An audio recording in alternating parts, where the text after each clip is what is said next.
ฉันเป็นทะเลไม่ใช่เขา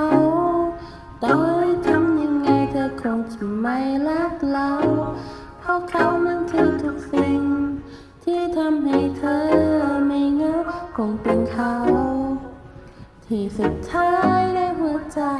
ของเธอ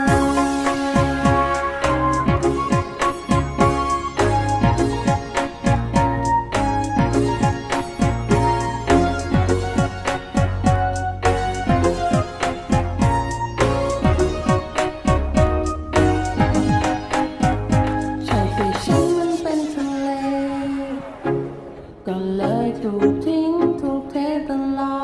ดไม่รู้ว่าเขานั้นอยู่สูงเพียงใดที่ไม่รู้เพราะไม่เคยขึ้นไปบนนั้นสักทีอยู่ตรงนี้คนเดียวมานๆอยู่กับฟ้ากับฝนตะวันก็อยากมีรักเหมือนเขาสักทีแต่ไม่เคยจะมีสักคน